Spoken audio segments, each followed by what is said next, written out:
Namaskar, my name is Manish. I am a company secretary and I am your company law expert. Friends, today we are going to discuss about annual general meeting of a company. Annual general meeting क्या होती है? जैसा कि name है annual general meeting होती है वो meeting जो बेसिकली मेंबर्स जो कंपनी के होते हैं उनके बीच हो रही है। और जो टर्म है एनुअल, इसका मतलब है कि साल में एक बार होना। तो जनरल मीटिंग भी दो टाइप्स की होती हैं। एक होता है कि एज एंड व्हेन रिक्वायर्ड, किसी पर्टिकुलर अप्रूवल के लिए, जहाँ पे शेयर होल्डर्स की अप्रूवल की ज़रूरत है, मेंबर्स के अप्रूवल की ज़रूरत है, वहाँ पे हम लोग को, कंपनी को जो है जनरल मीटिंग होल्ड करनी पड़ती है। लेकिन अपार्ट फ्रॉम चेंज इवेंट्स या इस टाइप के अप्रूवल रिक्वायर्ड जो सिनेरियोज होते हैं, उनके अलावा अगर हम बात करें तो जनरली भी साल में एक मीटिंग, जिसको हम एनुअल जनरल मीटिंग के नाम से बुलाते हैं, वो मीटिंग कंपनी को होल्ड करनी होती है and it is a statutory requirement. और ये मीटिंग जो है इसमें कुछ पर्टिकुलर एजेंडाज ही टेकअप किए जाते हैं शेयर होल्डर्स के द्वारा। तो हम समझेंगे कि एनुअल जनरल मीटिंग क्या होती है। आप देख सकते हैं स्क्रीन पे कि क्या कंटेंट है जिस पे हम डिस्कशन करने वाले हैं। सबसे पहले अगर मैं बात करूं तो एनुअल जनरल मीटिंग जो है, it is a meeting which is held once in each financial year। और दूसरी चीज़, एनुअल जनरल मीटिंग हर टाइप ऑफ कंपनी के लिए जो है मैंडेटरी है उसको होल्ड करना, एक्सेप्ट 1% कंपनी, क्योंकि 1% कंपनी में एक सोल मेंबर होता है, तो ऑब्वियसली एक सिंगल मेंबर किसी और से मीटिंग नहीं कर सकता, तो उसका प्रावधान अलग है। बट अदर देन 1% कंपनी, हर एक कंपनी को जो है साल में एक मीटिंग करनी है, जिसको हम एनुअल जनरल मीटिंग के नाम से बुलाते हैं। अगर कंपनी की फर्स्ट एनुअल जनरल मीटिंग है तो उसका टाइमलाइन जो है, it has to be held within 9 months from the date of closing of the financial year. और अगर सब्सिक्वेंट एजीएम हो रही है, सेकंड एजीएम है, थर्ड एजीएम है, फोर्थ एजीएम है, तो उस केस में फिर जो है आपको जो है within 6 months from the date of closing of financial year AGM को होल्ड करना है। दूसरी चीज़ जो सबसे इम्पॉर्टेंट है वो है, इसमें जो टर्म हम यूज़ कर रहे हैं फाइनेंशियल ईयर। फाइनेंशियल ईयर क्या होता है? तो किसी भी कंपनी के लिए अगर हम कंपनी लॉ का इंटरप्रिटेशन लें तो कंपनी लॉ कहता है कि 1 अप्रैल से लेके, फॉर एग्जांपल हम फाइनेंशियल ईयर लेते हैं 2021, तो इसका मतलब है फाइनेंशियल ईयर स्टार्ट हो रहा है 1 अप्रैल 2020 से लेके 31 मार्च 2021।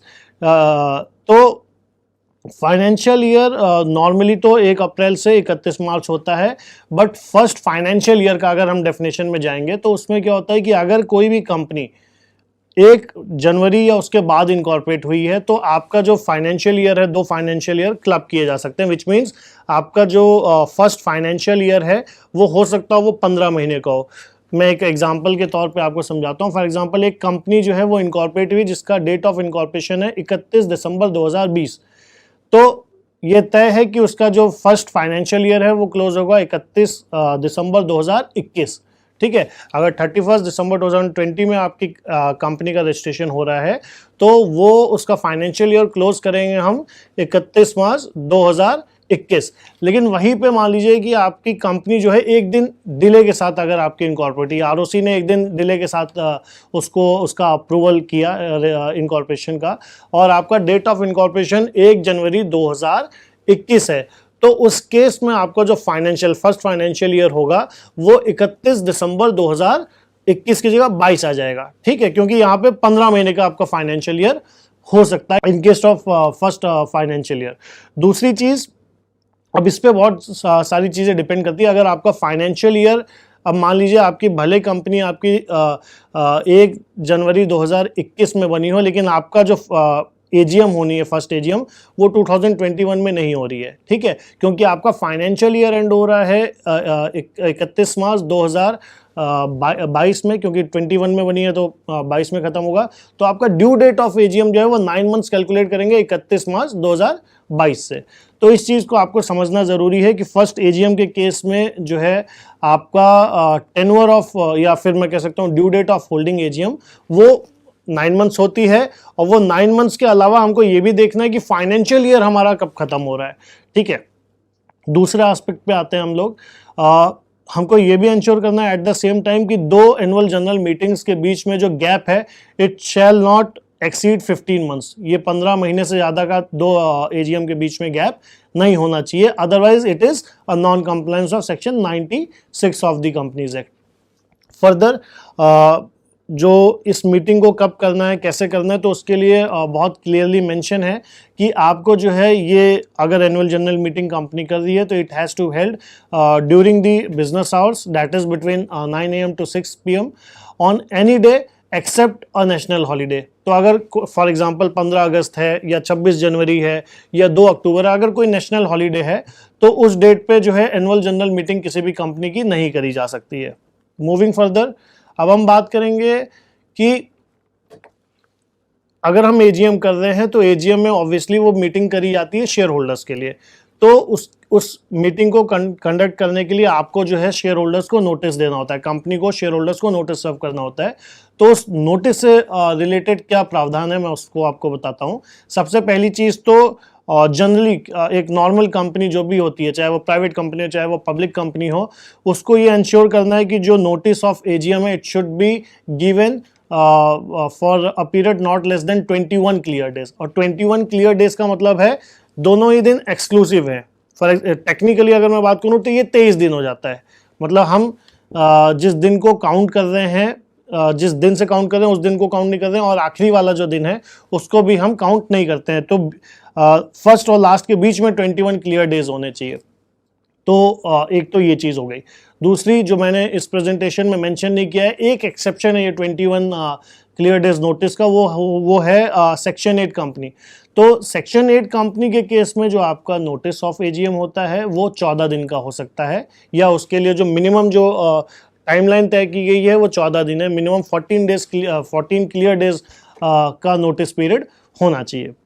दूसरी चीज़, जो आपकी नोटिस ऑफ एजीएम है it should specify the place, date, day and time of the meeting, and also it should mention the agendas to be taken up during the meeting. साथ ही साथ ये जो नोटिस होती है, ये नोटिस हमको किसको किसको सर्व करना है, एक ये क्वेश्चन आता है। तो जैसा कि मैंने आपको बताया ये जो मीटिंग है ये शेयर होल्डर्स की मीटिंग है, मेंबर्स की मीटिंग है। तो ऑब्वियसली पहली चीज़ तो ये है कि आपको नोटिस जो है सारे के सारे शेयर होल्डर्स को देना है। जो भी आपके रजिस्टर ऑफ मेंबर्स के हिसाब से जो भी आपके शेयर होल्डर्स होंगे उनका जो भी एड्रेस है शेयर होल्डर का आपके रिकॉर्ड में, कंपनी के रिकॉर्ड में, आपको उन पे जो है ये नोटिस सर्व करनी है। उसके अलावा मान लीजिए अगर किसी मेंबर की डेथ हो गई है तो उस केस में जो भी उसका लीगल रिप्रेजेंटेटिव होगा, या सॉल्वेंट, अगर कोई आपका मेंबर जो है वो इंसॉल्वेंट हो गया तो अगेन उसका जो लीगल रिप्रेजेंटेटिव होगा उसको जो है हम नोटिस देंगे। उसके अलावा जो भी कंपनी के डायरेक्टर्स होते हैं, जो भी डायरेक्टर्स आपके बोर्ड ऑफ डायरेक्टर्स में हैं, उनको आप सबको नोटिस दोगे, उनके लिए भी जो है उनको नोटिस सर्व करना मैंडेटरी है। अपार्ट फ्रॉम दैट कंपनी के जो ऑडिटर्स होते हैं, and auditor includes statutory auditor, secretarial auditor if any, and cost auditor if any, तो आप उनको भी जो है मीटिंग का नोटिस दोगे और उनको भी ये मीटिंग जो है टेक्निकली अटेंड करनी चाहिए। अगर हम कोरम की बात करें कि अच्छा किसी भी मीटिंग को वैलिड होने के लिए, अगर मैं एजीएम की बात करूं या नॉर्मली किसी भी जनरल मीटिंग की बात करूं, तो एक जनरल मीटिंग को वैलिड होने के लिए मिनिमम कुछ मेंबर्स का वहां पे होना, मतलब उनकी अटेंडेंस होना मैंडेटरी है। अगर उतने मेंबर्स नहीं वहां पे मीटिंग अटेंड कर पा रहे हैं तो उस मीटिंग को हम इनवैलिड मानते हैं। तो अगर मैं प्राइवेट कंपनी की बात करूं तो प्राइवेट कंपनी में मिनिमम 2 मेंबर्स होंगे तो आपकी मीटिंग वैलिड हो जाएगी। लेकिन अगर हम पब्लिक कंपनी की बात करें तो पब्लिक कंपनी में जहां पे 1000 या उसके अंदर शेयर होल्डर्स हैं, मतलब 1000 से ज़्यादा शेयर होल्डर्स नहीं है, वहां पे मिनिमम 5 मेंबर्स का होना अनिवार्य है। दूसरा, अगर आपके जो नंबर ऑफ शेयर होल्डर्स हैं it is exceeding 1000 but up to 5000, then उस केस में कम से कम 15 शेयर होल्डर्स का मीटिंग में उपस्थित होना अनिवार्य है। उसके बाद अगर आपका जो नंबर ऑफ शेयर होल्डर्स है इफ इट एक्सीड्स 5000, देन उस केस में कम से कम जो है 30 शेयर होल्डर्स अगर आपकी मीटिंग अटेंड करेंगे तभी जो है उस जनरल मीटिंग को हम वैलिड मानेंगे।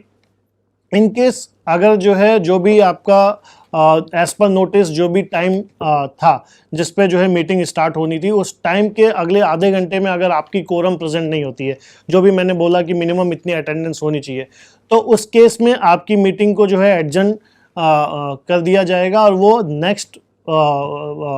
Next week same time same place पे हम उस मीटिंग को जो है हम कंडक्ट करेंगे। उसको जो है हम मानेंगे कि ठीक है ये ऑटोमेटिकली एडजर्न हो गई है। आगे बढ़ते हैं। अब हम बात करेंगे कि जो भी ये मीटिंग होगी इसको चेयर कौन करेगा। चेयर का मतलब कि कोई भी जनरल मीटिंग हो रही है या एजीएम अगर हो रही है तो उसका चेयरमैन कौन होगा।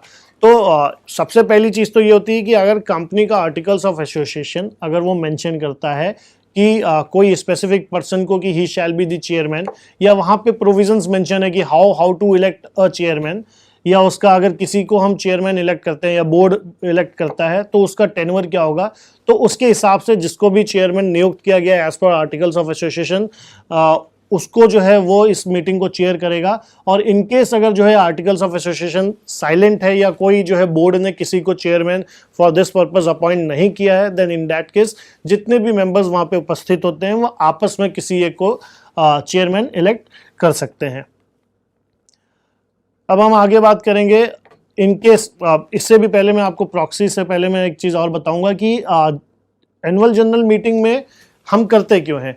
इसमें कुछ स्पेसिफिक एजेंडास को ही हमको टेकअप करना है, मिनिमम मतलब उतना तो करना ही करना है। उसके अलावा अगर शेयर होल्डर से कोई डिस्कशन करना है या उनसे कोई अप्रूवल लेनी है तो भी आप उसको एजीएम में टेकअप कर सकते हैं। लेकिन मिनिमम जो मैंने आपको बताया पैरामीटर्स या जो एजेंडा जो है जो एजीएम में ही होता है टेकअप, वो होता है पहला तो जो कंपनी का ऑडिटेड फाइनेंशियल स्टेटमेंट है शेयर होल्डर्स के द्वारा उसका अडॉप्शन।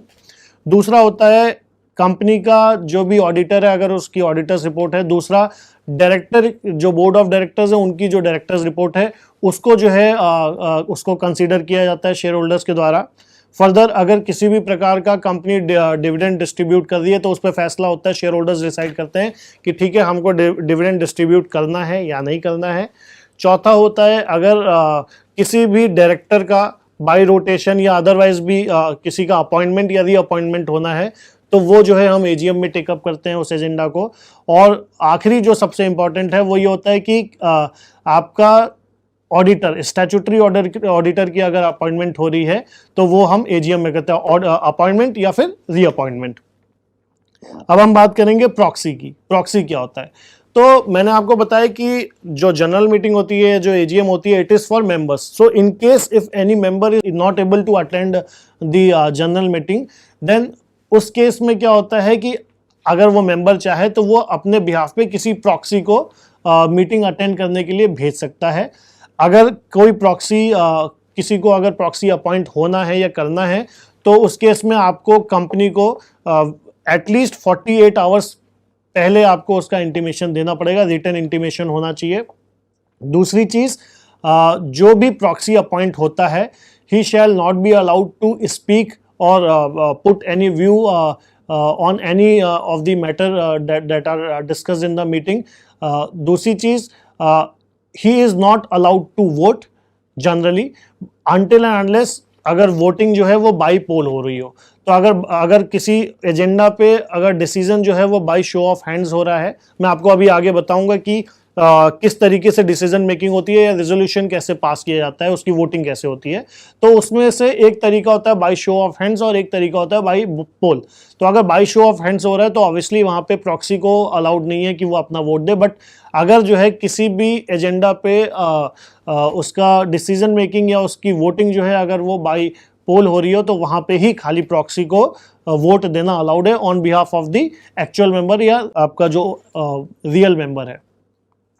अब हम आगे बढ़ेंगे और हम बात करेंगे कि वोटिंग राइट्स क्या होते हैं। ठीक है, तो वोटिंग राइट्स या वोटिंग की अगर हम बात करें तो जो भी कंपनी का शेयर होल्डर होता है, शेयर होल्डर में बेसिकली हम बात कर रहे हैं इक्विटी शेयर होल्डर्स की, he is entitled to give vote at the meeting of the general meeting of the company if he is member as per the records of the company. और यहाँ पे record की अगर हम बात करें तो हम बात करते हैं रजिस्टर ऑफ मेंबर्स की। दूसरी चीज जो मैं आपको बता रहा था कि जो वोटिंग होते हैं उसके क्या टाइप्स होते हैं। तो वोटिंग जो है एक होता है बाय शो ऑफ हैंड्स, जहाँ पे जितने भी मेंबर्स प्रेजेंट हैं वो जो है वो अगर फेवर में तो हैंड रेस करते हैं और फेवर में नहीं तो हैंड रेस नहीं करते हैं।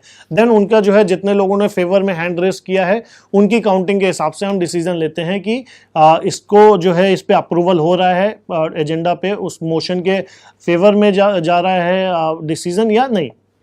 दूसरा होता है voting through electronic means. Electronic means जहाँ पे आपने ऑनलाइन वोटिंग की सुविधा दे रखी है। तीसरा होता है demand of poll. Demand of poll होता है जैसे आप सुनते होंगे कि जो हम लोग के यहाँ पे इलेक्शंस होते हैं चाहे वो आपका हम बात करें चाहे वो प्रधानी का ही इलेक्शन क्यों ना हो, वहाँ पे आप जो है बाई पोल इलेक्शन होता है, जहाँ पे आप जाते हैं, एक पोलिंग बूथ होता है, वहाँ पे जो है आप जिसको भी आपको सेलेक्ट करना आप उसको वोट दे देते हैं। आज के डेट में तो मशीन आ गई है, उससे पहले चिट सिस्टम हुआ करता था। तो सिमिलरली जो है जनरल मीटिंग में अगर हम कोई भी मेंबर्स अगर वो डिमांड करते हैं कि हमको इस पर्टिकुलर एजेंडा पे इसकी जो वोटिंग होनी है वो हमको बाई पोल करनी है, तो उस केस में एक पोलिंग बूथ होता है जिसमें आपको जो है चिट डालना होता है कि आप फेवर में हैं या अगेंस्ट में हैं उस पर्टिकुलर मोशन के, एंड देन उसके बेसिस पे वहाँ पे काउंटिंग होती है और फिर उस पर डिसीजन फाइनल किया जाता है। लास्ट जो मैंने बोला वो है पोस्टल बैलेट।